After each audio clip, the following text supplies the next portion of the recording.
विंध्यावली और राजा बलि ने बड़ी सेवा शुश्रूषा किया और 3 पग की भूमि में भगवान ने विराट रूप का धारण किया। विराट रूप बने, बहुत बड़ा स्वरूप बनाए। और उसी समय जब भगवान ने विराट रूप धारण किया और एक पग से पूरे धरती को माप लिया, दूसरा पग जब ऊपर उठाया, ब्रह्मांड को जब फोड़ा, तो ब्रह्मा जी ने भगवान के चरण के जो नखमण चंद्रिका है उसी को धो करके अपने कमंडल में रख लिए।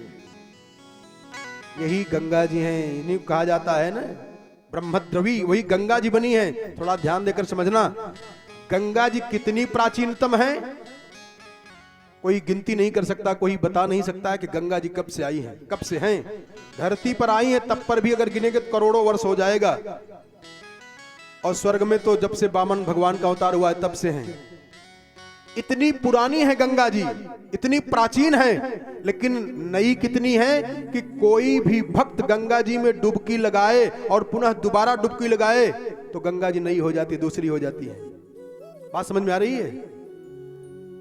गंगा जी तो है प्राचीन, लेकिन जब कोई भक्त डुबकी लगाता है गंगा जी से और जब डुबकी लगा के निकला, तो क्या जिस जल में डुबकी लगाए हो वही जल रुका रहता है क्या? उसी जल में फिर डुबकी लगेगी? अब ना, जल बदल जाएगा, प्रवाहित हो रहा है।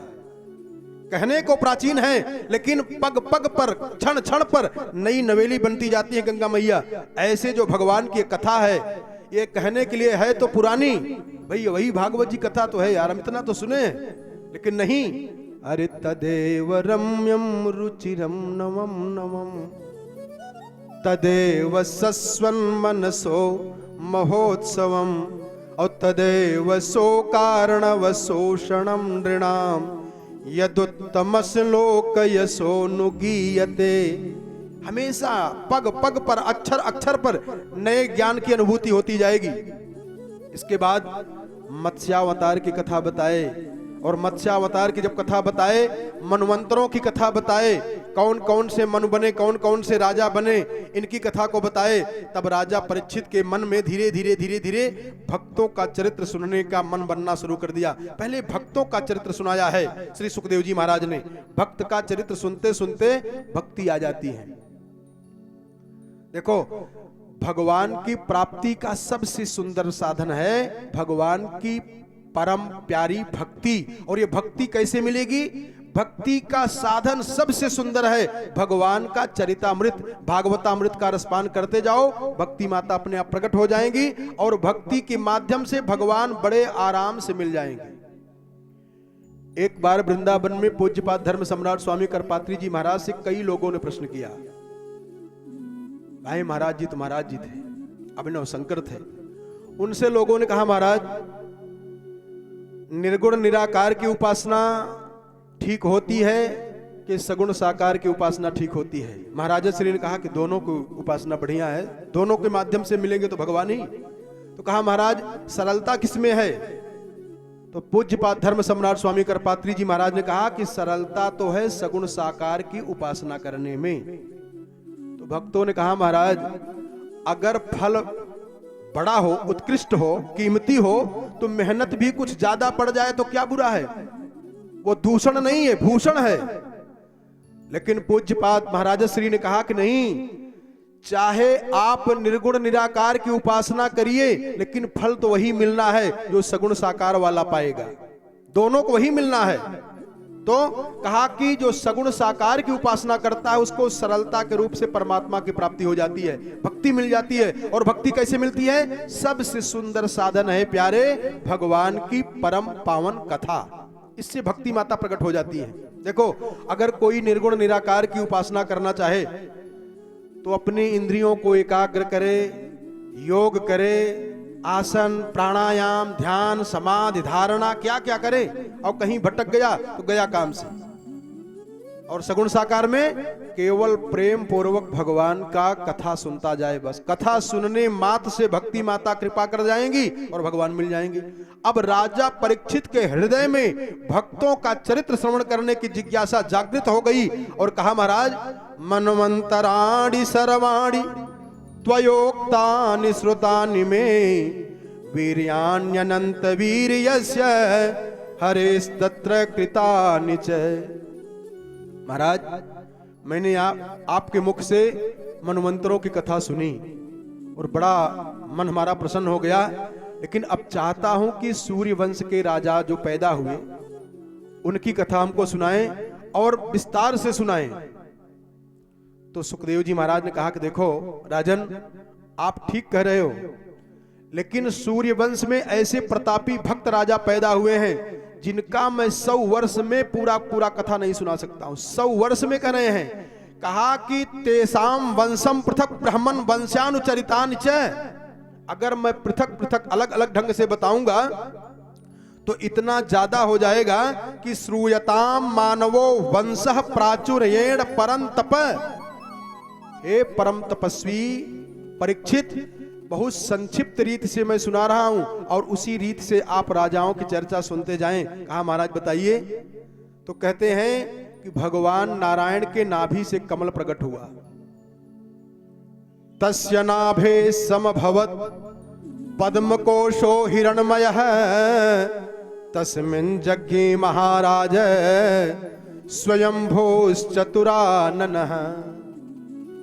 भगवान नारायण के नाभि से कमल प्रकट हुआ और उसी कमल पर ब्रह्मा जी प्रकट हुए और ब्रह्मा जी के मन से मरीचिर मनतस्तस्य तस्य यज्ञे तस्यापि कश्यप।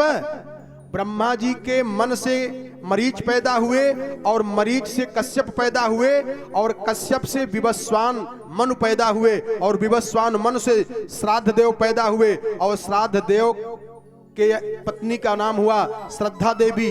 काफी दिन व्यतीत हो गया, जब इनसे संतान नहीं हुआ तब इन लोगों ने पुत्रेष्ट यज्ञ कराई और जब पुत्रेष्ट यज्ञ कराई तो उस पुत्रेष्ट यज्ञ में कन्या पैदा हुई। सबसे पहले कन्या पैदा हो गई।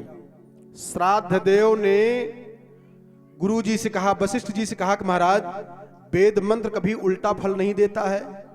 हमने संकल्प लिया था कि पुत्र की प्राप्ति हो जाए, लेकिन कन्या पैदा हो गई, कैसे? तो वशिष्ठ जी ने आंख बंद करके विचार किया, ध्यान किया और जब ध्यान किया तो कहा अपनी रानी को बुलाओ। जब रानी आई श्रद्धा देवी तो वशिष्ठ जी ने कहा कि रानी सही से बताओ आपने क्या संकल्प लिया था? कहा महाराज मैंने संकल्प लिया था कि लड़की पैदा हो जाए। ये वेद मंत्र का प्रभाव है, चमत्कार है। मंत्र कभी भी उल्टा फल नहीं देता है। हमसे जपने में उसके नियम में कमी रह जाती होगी, ऐसा समझना चाहिए। कहते हैं इसके बाद इनके द्वारा 10 पुत्र पैदा हुए और 10 पुत्र जो हुए ये अग्नि के नाम भी हैं। इन्हीं की परम पावन वंशावली में महाराज राजा सरयाती पैदा हुए।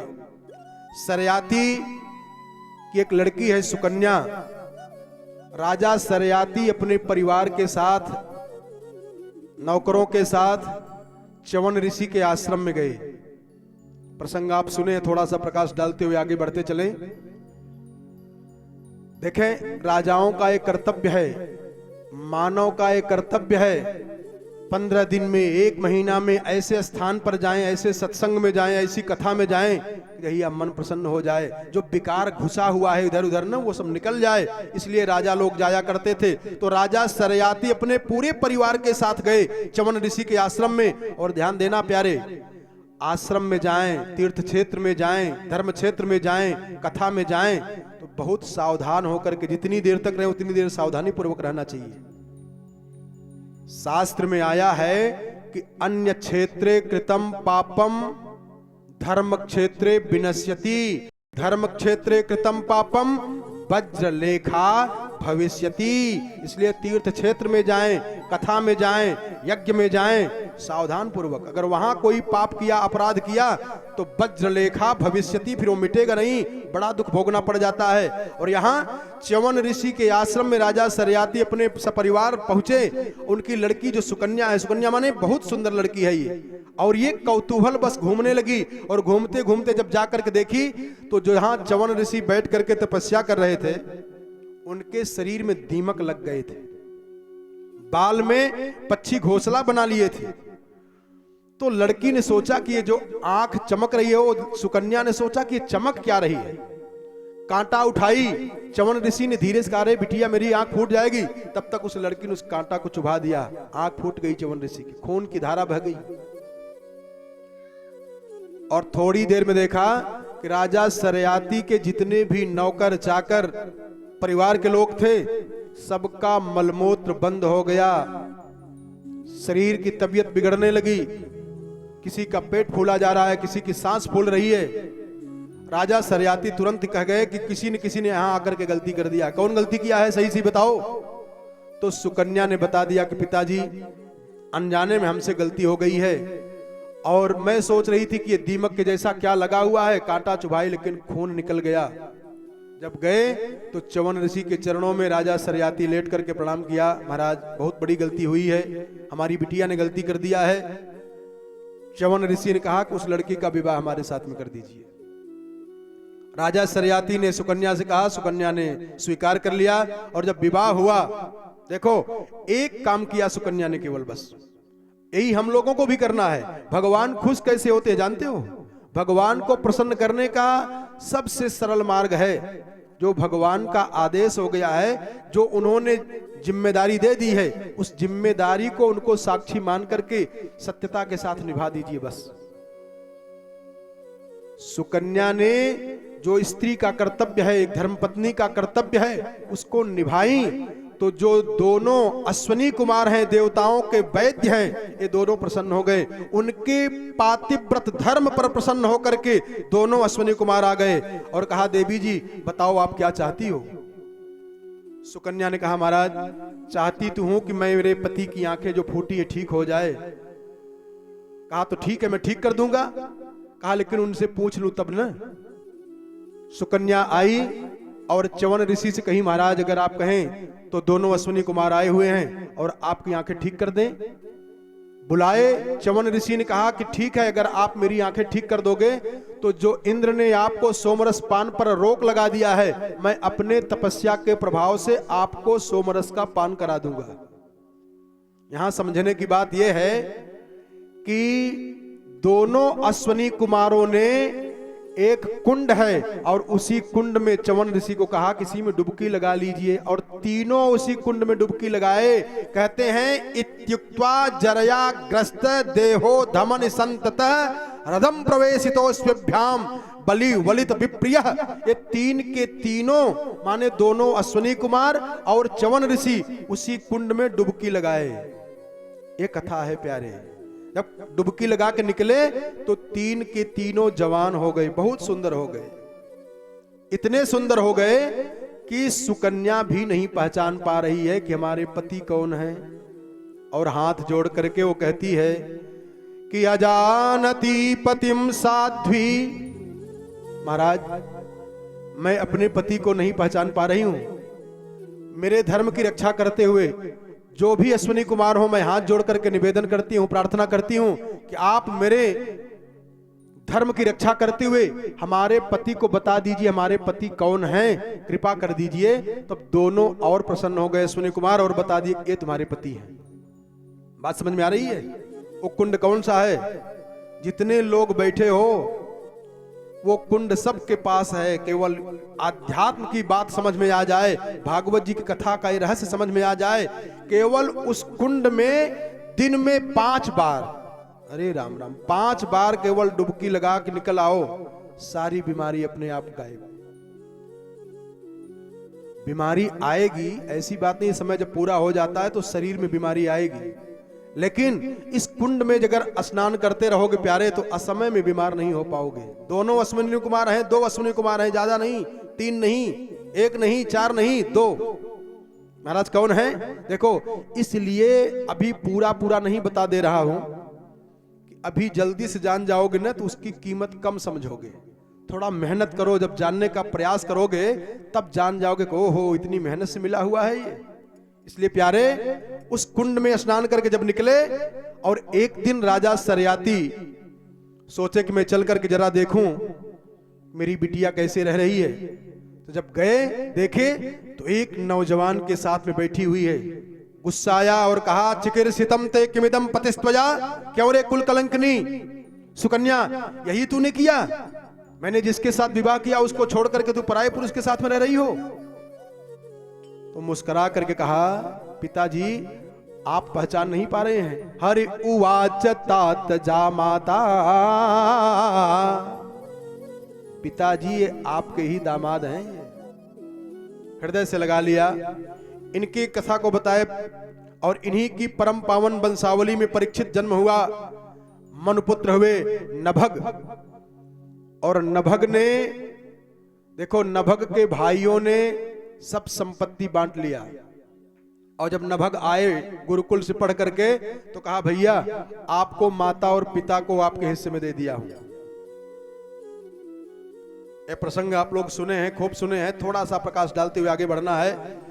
नव युवकों को और नव युवतियों को इस प्रसंग के माध्यम से एक सीख ले लेनी है। पूरे जीवन में कभी भी विपत्ति नहीं आएगी, कभी भी आप परेशान नहीं रहोगे, हमेशा सुखमय जीवन बीतेगा। ये प्रसंग से सीखो।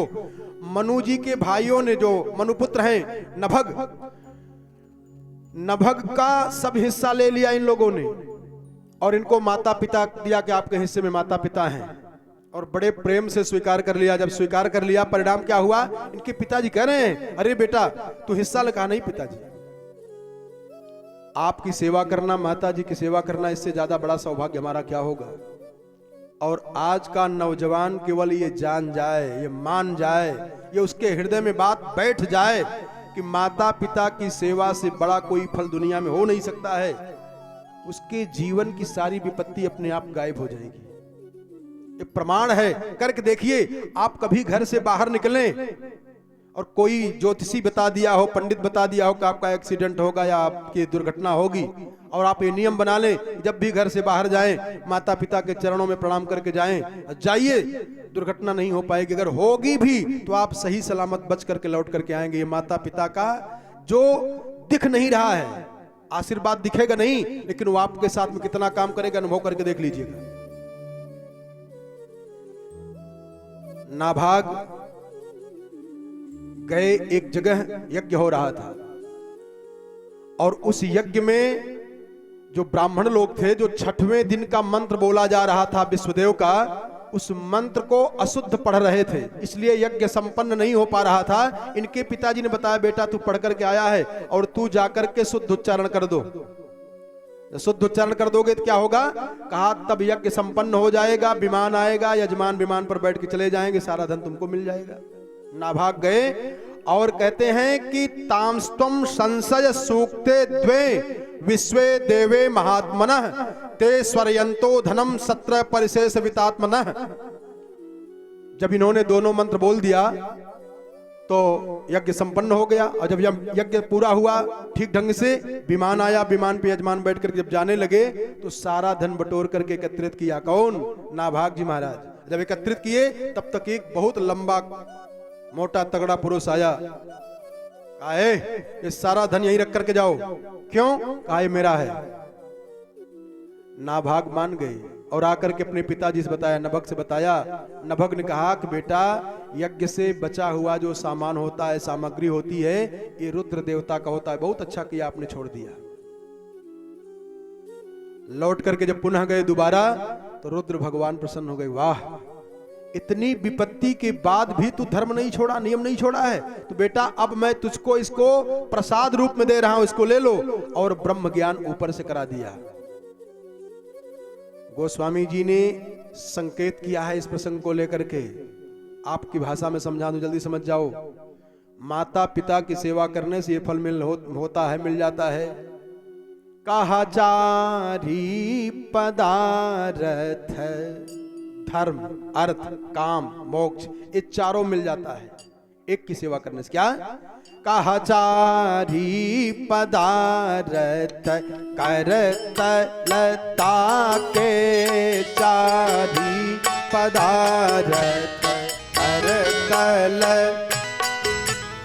चारी पदार्थ करतलता के, चारी पदार्थ करतलता, प्रिय की तू मातु प्राण सम जाके, प्रिय की तू मातु प्राण सम जा, अरे प्रिय पी तू मातु प्राण सम जाके, हे हो प्रिय पीतु मातु प्राण सम जाके। और इन्हीं के पुत्र के रूप में जन्म हुआ चक्रवर्ती सम्राट महाराजा अम्बरीश का। ध्यान देना, महाराज अम्बरीश पैदा हुए। क्यों? क्योंकि इतना धर्म किया है। चक्रवर्ती सम्राट 7 खंड की पृथ्वी पर एक छत्र राज करने वाले थे महाराज अम्बरीश। सुखदेव जी महाराज कथा सुनाते जा रहे हैं, कहते हैं परीक्षित, इन्हीं की वंशावली में राजा अम्बरीश का जब जन्म हुआ तो राजा अम्बरीश ऐसे प्रतापी राजा हुए कि नाभागादम्बरीशो भून महाभागवत कृति। अरे राम राम, महाभागवत हैं, भागवत नहीं। देखो कथा ये सिखाती है, केवल नाम सुनने मात्र से बता दिए कि बहुत बड़े भाग्यशाली हैं। आप किसी ज्योतिषी के पास जाओ, कुंडली दिखाओगे, कुंडली बनाने वाला गलत बना दिया है तो बताने वाला भी गलत बताएगा, और कुछ सही निकलेगा, कुछ गलत निकल जाएगा। किसी सामुद्रिक शास्त्र वाले के पास जाओ तो हाथ की रेखा दिखाओ, पैर की रेखा दिखाओ, ये तिल कहाँ है, ये आंख कैसी है, ये अंगुली कैसी है, तो कुछ बता पाएंगे। लेकिन कथा, और दिखे चाहे न दिखे, उसके लक्षण से बता दो, पूरा भविष्य बता दोगे। देखो, आचार्य प्रवर श्री सुखदेव जी महाराज ने कह दिया कि महाभागवत है कौन? चक्रवर्ती सम्राट महाराजाधिराज अम्बरीश। क्यों? इतने बड़े राजा हैं वो। कहते हैं कि 7 खंड की जो पृथ्वी है, देखो ये पृथ्वी 7 खंड में, जो प्रियव्रत ने रथ लेकर के घुमाया तो 7 खंड में पृथ्वी बटी, और उस एक खंड में फिर 9 खंड हुआ है, जो पूर्व चित्ती के गर्भ के द्वारा 9 लड़के पैदा हुए थे आग्निद्र के द्वारा। उसके एक खंड में हम लोग रहे, अजनाब खंड जिसको कहा जाता है, जिसका नाम अब भारतवर्ष पड़ गया है। सोचो कितना लंबी चौड़ी पृथ्वी है ये। और पूरे पृथ्वी पर एक छत्र राज करने वाले हैं कौन? महाराज अम्बरीश। और 7 समुद्र है प्यारे, ध्यान देना, 7 समुद्र है। खारे जल का समुद्र हम लोग जानते हैं, ईख के रस का समुद्र है, देसी घी का समुद्र है। ये भागवत जी कृपा हो जाएगी तो आप जान जाओगे कहां है। और ये 7 समुद्र चक्रवर्ती सम्राट महाराजाधिराज अम्बरीश को कर दिया करते थे। अपनी उत्ताल तरंगों से हीरा मोती जवाहरात ला करके राजा अम्बरीश के चरणों में चढ़ा दिया करते थे। इतने बड़े राजा थे। अब तो परीक्षित एकदम गदगद हो गए, महाराज इतने बड़े राजा। और कहा सुनो, आपको ब्राह्मण का बालक श्राप दिया है, जो घबरा रहे हो, अभी तक आपकी बुद्धि एकाग्र नहीं हो पा रही, घबराए हुए बार बार रो दे रहे हो, बार बार आपकी आंखें से आंसू गिर पड़ रहे हैं। लेकिन ऐसे बड़े राजा अम्बरीश, जिनको ब्राह्मण ने श्राप दिया, ब्राह्मण का बालक नहीं, ब्राह्मण ने श्राप दिया, नास्पृशत ब्रह्मशापोपि यम न प्रतिहतः क्वचित, ब्राह्मण का श्राप दिया गया, लेकिन वो श्राप उन राजा को लगा नहीं, बल्कि श्राप उल्टा जाकर के उसी ब्राह्मण के ऊपर ही गिर पड़ा। गदगद हो गए राजा परीक्षित और हाथ जोड़ा, महाराज भगवन श्रोतुम इच्छामि, हे भगवान, हे गुरुदेव, मेरी इच्छा है कि हम तो क्षत्रिय बंधु हूं, मैं वास्तव में क्षत्रिय कुल में नहीं जन्म लिया हूं, मुझसे अपराध हो गया है, लेकिन हे भगवान, हे गुरुदेव, कृपा करके आप उन राजर्ष की चरित्र हमको सुना दीजिए जिनको ब्राह्मण का श्राप भी नहीं लगा। कहा सुनो, बताता हूं। हरे अम्बरीशो महाभाग, महाभाग्यवान है। देखो पहले ही बता दिए कैसे भाग्यवान है, कैसे क्या देखा इनका भाग्य लक्षण। कथा पहली बार में ही कह दिया कि ये महाभाग्यवान है। भाई कथा सुनने तो आए थे राजा परीक्षित भी, गंगा जी के किनारे आए थे, सब कुछ छोड़ करके आए थे। और राजा अम्बरीश सब कुछ छोड़ करके नहीं गए थे कथा सुनने के लिए, जाते थे कथा सुनने, लेकिन कैसे जाते थे? अकेले जाएं कथा सुन करके आए, पत्नी के साथ जाएं कथा सुन करके जाएं, यज्ञ में जाएं फिर घर आएं। और राजा परीक्षित तो सब कुछ छोड़ करके, सबको परित्याग करके और गंगा जी के किनारे आ गए थे, लेकिन उनको नृप कहा, उनको महाभाग्यवान नहीं कहा पहली बार में। बाद में कहे हैं, जब उनकी परीक्षा ले लिए हैं तब कहे हैं, लेकिन पहली बार में कह दिया है कि वरीयानेश ते प्रश्न कृतो लोकहितम नृप, आप नृप हो, आप राजा हो। और इनको क्या कह रहे हैं? कहा अम्बरीशो महाभाग, सप्तद्वीपवती महीम, 7 द्वीप के मालिक हैं राजा, इतने बड़े राजा हैं। और महाभाग्यवान कैसे हो गए जानते हो? भाग्यवान का लक्षण क्या है? देखो, बहुत धन हो जाए, बहुत बड़े पद पर पहुंच जाओ, ये भाग्यवान का लक्षण नहीं है, ये पूर्व जन्म में किए हुए कर्म का फल है। भाग्यवान का लक्षण तो प्यारे ये है कि आप भगवान की कथा में पहुंच जाएं, आपका मन भगवान के श्री चरणों में लग जाए, ये भाग्यवान का लक्षण है। अभागा कौन है? भगवान शंकर जी ने इसी प्रसंग को लेकर के समझा दिया पार्वती जी को कि सुनहु उमा ते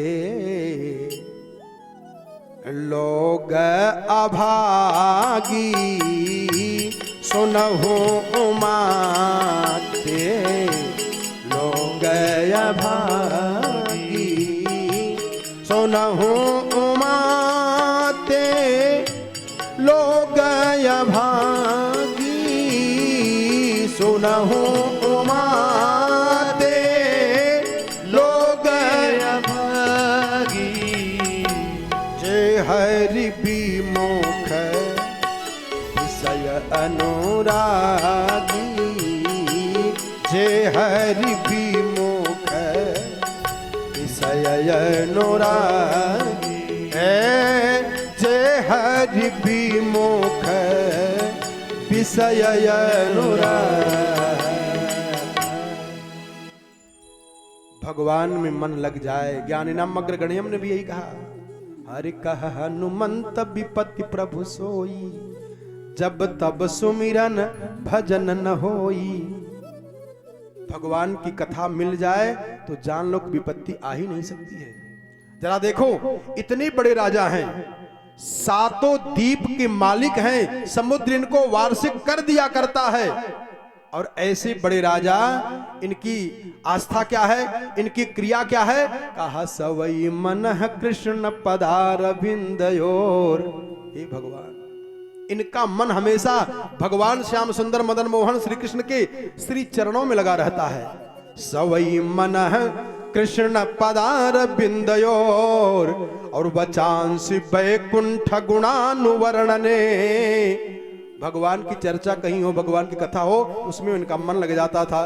औ करऊ हरे करऊ हरे मंदिन मर्जना दिसो। करऊ 2 वचन, दोनों हाथ से मंदिर की और भगवान की सेवा किया करते थे, इतने बड़े राजा बनने के बाद भी। और श्रुतिम चकाराच्युत सत्कथोदय, इनके कान हमेशा तरसते रहते थे कि कहीं भगवान की परम पावन मंगलमयी कथा मिल जाए। और मुकुंद लिंगालय दर्शनी दृशौ, आंखें खुजलाया करती थी कि भगवान का दर्शन हो जाए, भगवान की मूर्ति मिल जाए, दर्शन हो जाए, भगवान के भक्त का दर्शन हो जाए। अगर कुछ दिन बीत जाए, भगवान की मूर्ति का दर्शन न हो, कोई भगवान का भक्त न मिले, तो इनकी आंखें खुजलाने लगती थी। और हम लोग की, अरे भैया अभी नया नया एक पिक्चर आया बड़ा बढ़िया, देखे कि नहीं देखे? किस पे है वो? ये डाउनलोड करो, ये वाला FIC में है, अभी कल ही आई है। आप देखे, 2 बार हमने देख लिया। इनकी आंखें वहां खुजला रही है, और इनकी आंखें कहा, अरे मुकुंद लिंगालय दर्शने दृशौ तद्भृत्य गात स्पर्शेंग संगमम घ्राणंच तत्पाद रजोग सौरभे श्रीमत्तुलस्या रसनाम तदर्पिते। तुलसी दल भगवान के चरणों पर चढ़ी हुई इसका प्रसाद लिया करते थे। औ पादौ हरे, आहा, पादौ हरे क्षेत्र पदानुसर्पणे। कहीं अगर सुन लेना, भागवत भगवान की कथा हो रही है, श्लोक का उच्चारण सुन जाए तो इनके पैर मचल जाया करते कि हमको पहुंचना है। ये उनकी आदत थी। और एकादशी का व्रत किया करते थे, पति पत्नी दोनों एकादशी का व्रत किया करते थे। इसलिए कहा, अम्बरीशो महाभाग सप्तद्वीपवती महीम। इतने बड़े चक्रवर्ती सम्राट होने के बाद भी इनका मन भगवान श्री कृष्ण के चरणों में लगा रहता था। और कहते हैं एकादशी का व्रत किया, और एकादशी के व्रत में दोनों राजा और रानी दोनों व्रत किया करते थे। और नियम है भैया, एकादशी का जब व्रत करें तो उसका उद्यापन भी करें, अथवा कोई भी व्रत करें तो व्रत का उद्यापन करने से ही उसको पूरा फल मिलता है। मंत्र जप रहे हैं और कोई भी मंत्र जपें तो उस मंत्र का पुरस्चरण किया जाता है, और जब पुरस्चरण होता है तो उसका दशांश हवन, उसका दशांश तर्पण, उसका दशांश मार्जन, उसका दशांश ब्राह्मण भोजन, तब जाकर के पुरस्चरण पूरा होता है। तब उस मंत्र की शक्ति जो है कहीं लगाओगे तब काम करना शुरू करेगा। केवल माला घुमाए गए और आशा ये क्यों है कि इतना हमने मंत्र जपा कुछ हुआ नहीं।